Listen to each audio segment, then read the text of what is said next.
क्या आपने कभी ऐसी कहानी सुनी है जिसमें भूत ने आकर बताया हो कि उसकी हत्या कैसे हुई है और अपनी मौत का बदला लिया है? आज हम आपको ऐसी कहानी सुनाने जा रहे हैं। यह कहानी डेविड और मैरी की है, जो कि पुणे में रहा करते थे। डेविड एक बहुत अच्छे फर्म में काम करता था और मैरी से वो बहुत प्यार करता था। एक दिन डेविड अपने ऑफिस से हाउस हेल्प को फ़ोन करता है और बोलता है कि जाकर देखो कि मैरी क्यों नहीं फ़ोन उठा रही है, क्योंकि मैं काफ़ी समय से कोशिश कर रहा हूँ बट मैरी मेरे फ़ोन का जवाब नहीं दे रही है। हाउस हेल्प घर पे जाती है तो क्या देखती है कि मैरी सीढ़ी के नीचे गिरी पड़ी है। उसे लगा कि हो सकता है कि मैरी बेहोश होकर गिर गई होगी, तो वह मैरी को उठाने की कोशिश करती है, मैडम उठिए मैडम उठिए, लेकिन मैरी कोई जवाब नहीं देती है। तब वह मेड सामने आती है और उसे हिला डुला कर देखती है। जब उसके शरीर में कोई हलचल नहीं होता है तो वह मेड डर जाती है और आसपास के लोगों को बुलाती है। आसपास के लोग वहां आते हैं, मैरी को उठाने की कोशिश करते हैं, तो उन्हें यह लगता है कि हो सकता है कि मैरी बेहोश हो गई हो, इसलिए वह लोग नज़दीकी डॉक्टर को फ़ोन करके बुलाते हैं और डेविड को भी फ़ोन कर देते हैं। डेविड आता है और बिना किसी को बोले मैरी को अपने बेडरूम में ले जाता है, उसे नहलाता है और उसके कपड़े बदलता है और डेविड मैरी के सर को अपने गोद पर लेकर बैठ जाता है। तब तक नज़दीक के डॉक्टर वहां आता है और उसकी जांच करता है। तो जांच करने पर वह लोगों को बताता है कि मैरी की मौत हो चुकी है। जब डॉक्टर मैरी के सर की जांच करने जा रहा था तब डेविड बहुत गुस्सा करता है। यह देखकर डॉक्टर मैरी के आगे की जांच नहीं करता है, क्योंकि वह डेविड को नाराज करना नहीं चाहता था। फिर डेविड मैरी के अंतिम संस्कार की तैयारी करता है और आसपास के लोगों को अपने साथ ले जाकर मैरी का अंतिम संस्कार करता है। अंतिम संस्कार के समय भी डेविड मैरी के सर के आसपास किसी को आने नहीं दे रहा था। यह बात जब मैरी की माँ को पता चलता है, उसे विश्वास ही नहीं होता है कि मैरी की मौत हो चुकी है। वह डेविड से बात करती है कि आखिर मैरी की मौत कैसी हुई है। तो डेविड यह बताता है कि डॉक्टर का कहना है कि मैरी बेहोश हो चुकी थी प्रेगनेंसी के कारण। फिर उसकी माँ बिना कुछ बोले वहाँ से चली जाती है, लेकिन वह आसपास के लोगों से बोलती है कि हो ना हो डेविड ने ही मैरी की हत्या की है, और उसकी माँ डेविड को वैसे भी नहीं चाहती थी। आसपास के लोगों ने बताया कि वह ऐसे लोगों को जानते हैं जो आत्मा को बुलाकर उनसे बात करते हैं। मैरी की माँ ने कहा आप ऐसे व्यक्ति को बुलाइए।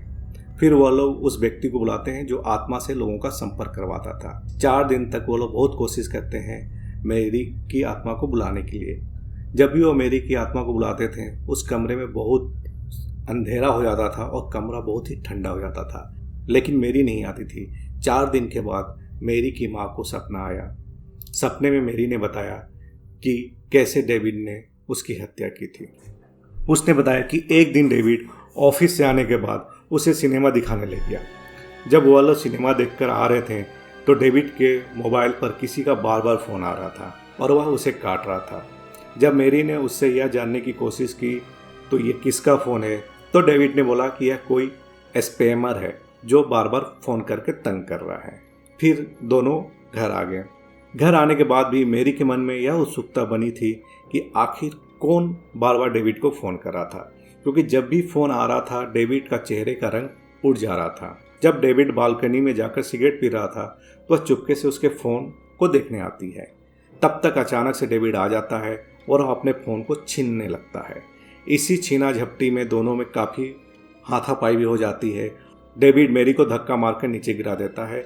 नीचे गिरने के कारण मैरी के सर पर काफ़ी चोट लगता है और उसकी वहाँ पे मृत्यु हो जाती है।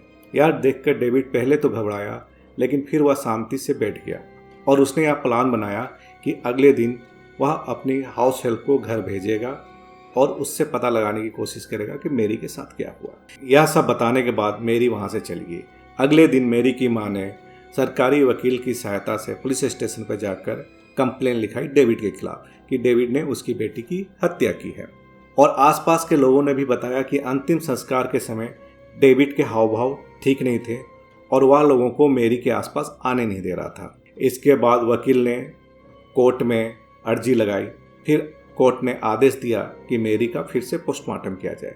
पोस्टमार्टम में यह बात साफ सामने आई कि मैरी की मृत्यु गिरने के कारण हुई थी, सर पे चोट लगने से। कोर्ट ने डेविड को मैरी की मृत्यु के लिए आजीवन कारावास की सजा दी और इस प्रकार मैरी ने अपनी मौत का बदला ले लिया। तो दोस्तों, कैसी लगी आज की यह कहानी? इसी प्रकार हमारे चैनल से बने रहिए। हम और भी इसी तरह के खौफनाक, भयानक और अचंभित करने वाली कहानी आपके सामने लेकर आते रहेंगे। तब तक के लिए धन्यवाद।